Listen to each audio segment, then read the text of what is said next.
Hello बच्चों, चलिए प्रश्न को समझते हैं। तीक्ष्ण घुमाव पर सड़क का तल अंदर की ओर झुका हुआ क्यों बनाया जाता है? तो सर्वप्रथम हम यहाँ पर देखते हैं मुख्य अवधारणा। अगर मैं यहाँ पर मुख्य अवधारणा की बात करूँ तो मैं सर्वप्रथम बात करूँगा यहाँ पर अभिकेंद्र बल की। बट इस अभिकेंद्रीय बल की अगर मैं बात करूंगा तो कोई भी वृत्ताकार पथ पर, अगर कोई भी वृत्ताकार पथ पर अगर कोई भी कण क्या करता है, गतिशील होता है, तो उसके केंद्र की तरफ जो बल कार्य करता है उस बल को हम कहते हैं अभिकेंद्रीय बल। अब अगर मान लीजिए कि वो वृत्ताकार पथ पर अगर हमने क्या कर दिया है, उसको किसी कोण से उस समतल पथ को मोड़ दिया है। तो अगर समतल पथ को मोड़ देंगे तो इस वाहन पर, इस वाहन की चाल पर कितना फर्क पड़ता है, कितना वहां पर असर पड़ता है, तो वो अगर हम देखें तो पहले तो मैं यहाँ पर बताता हूँ कि कौन कौन से बल यहाँ पर कार्य करेंगे। एक तो भार बल कार्य करेगा जो होता है mg, इसका द्रव्यमान अगर m है तो। और एक यहाँ पर जो इसके समतल की वजह से लगेगा प्रतिक्रिया बल। एक तो समतल की वजह से जो बल कार्य करेगा वो कौन सा बल होगा?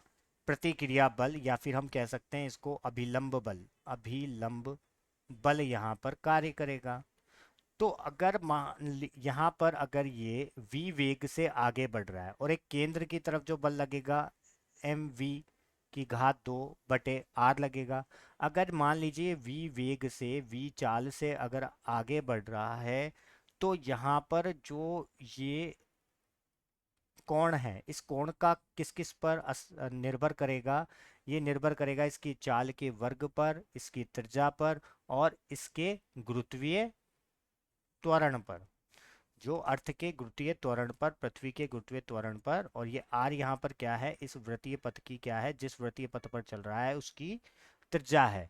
और यहाँ पर अभिकेंद्रीय बल, जो अभिकेंद्रीय बल है उसका मान होगा एम वी का वर्ग बटे आर।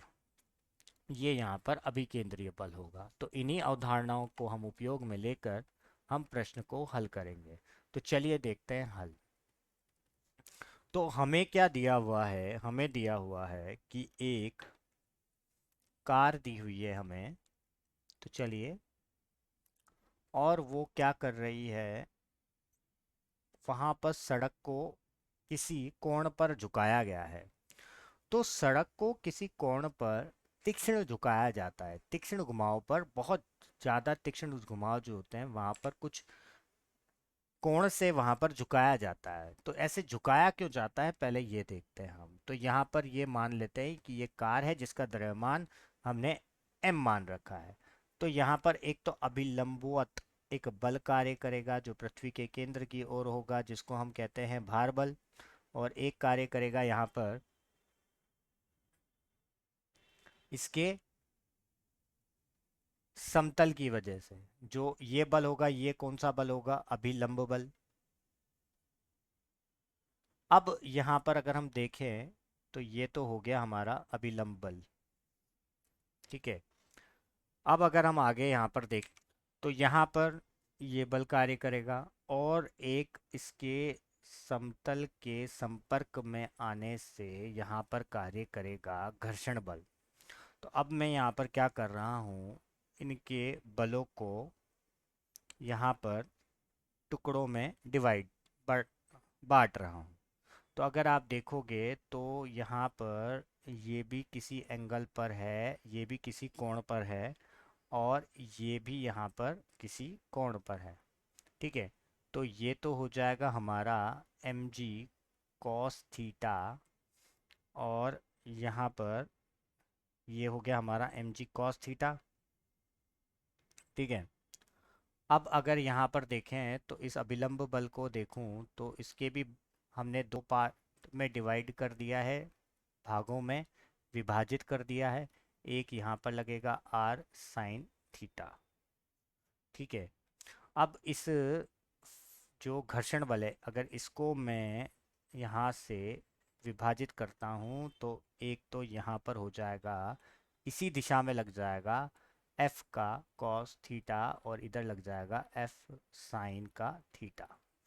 ठीक है, इस तरीके से हमने क्या कर दिया, सभी बलों को बता दिया और उनको अलग अलग करके भी हमने यहाँ पर निकाल दिया है किसी तीक्ष्ण यहाँ पर मोड़ के लिए। तो अब हम यहाँ पर बात करेंगे, यहाँ पर गति के समीकरणों की बात करेंगे। तो गति के नियमों से, न्यूटन के गति के नियमों से हम देखते हैं, तो पहले हम देखते हैं कि अगर हम केंद्र की तरफ देखें तो केंद्र की तरफ यहाँ पर दो बल कार्य कर रहे हैं, F cos theta, R sine theta. तो यही इसको क्या अभी केंद्र बल प्रदान करेंगे, और अभी केंद्र बल ये प्रदान करेंगे, तो हम लिख सकते हैं यहाँ से बराबर एम वी का वर्ग बटे आर। आर यहाँ पर क्या है, इस वृत्तीय पथ की त्रिज्या है, वी यहाँ पर इस वस्तु का वेग है, और एम यहाँ पर उसका द्रव्यमान है। और द्वितीय इक्वेशन अगर मैं बनाऊं, द्वितीय समीकरण अगर हम बनाएं, तो यहाँ पर ये देख सकते हैं हम कि ये जो द्वितीय समीकरण बनेगी वो बनेगी, यहाँ पर ये दोनों बल एक ही दिशा में कार्य कर रहे हैं, तो F sine theta plus M G बराबर आर कॉस थीटा। तो ये दो समीकरणें तो बनेगी ही बनेगी हमारी। तो यहाँ पर इस समीकरण को हम लिख सकते हैं आर कॉस थीटा ऋण एम जी के बराबर। तो ये हमारी समीकरणें बन गई, तो प्रथम समीकरण और ये द्वितीय समीकरण। अब हम क्या करेंगे, प्रथम समीकरण को द्वितीय से क्या कर देंगे, समीकरण प्रथम भाग दे देंगे द्वितीय में। तो हम यहाँ पर लिखेंगे एम वी का वर्ग बटे आर, और यहाँ पर एम जी नीचे आ जाएगा, एम जी बटे में आ जाएगा, और ऊपर लिखेंगे F cos theta plus R sine theta बटे आर कॉस थीटा ऋण एफ साइन थीटा। जो कट रहा है उसको काट देंगे, तो हमारा जो बनेगा वो बनेगा v का वर्ग बटे आर जी बराबर होगा किसके, F cos theta plus R sine theta बटे में आर कॉस थीटा ऋण एफ साइन थीटा। अब ऊपर और नीचे दोनों में अगर हम साइन थीटा अगर कॉमन ले लेंगे, कॉस थीटा अगर कॉमन ले लेंगे, तो हमारा क्या बनेगा, F plus R tan theta, और यहाँ पर R minus F tan theta. तो ये हमारी इक्वेशन बन जाएगी। अब यहाँ पर अगर मैं आर से भाग दे दूँ, भाग देने पर अगर मैं यहाँ पर आर से भाग दूंगा, तो v का वर्ग बटे आर जी एफ बटे आर टेन, और यहाँ पर एफ बटे आर टेन। और हमें पता है कि म्यू जो एफ होता है वो म्यू आर के बराबर होता है, तो यहाँ पर न्यू बराबर क्या हो जाएगा, एफ बटे आर हो जाएगा। तो यहाँ पर हमारा जो होगा वो बनेगा न्यू प्लस,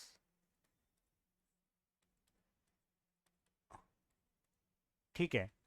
अब अगर यहाँ पर ये दिया हुआ है कि यहाँ पर घर्षण शून्य है, तो घर्षण का जो गुणांक है वो भी क्या हो जाएगा, शून्य हो जाएगा। तो हमारी जो समीकरण है वो परिवर्तित हो जाएगी। ये तो हो गया शून्य, और ये पूरा शून्य हो गया, मतलब सिर्फ यहाँ पर क्या बच गया, टेन का टेन थीटा। तो v बराबर आर जी टेन थीटा। तो v का मान किन किन चीज़ों पर यहाँ पर निर्भर कर रहा है, ये निर्भर कर रहा है त्रिज्या पर।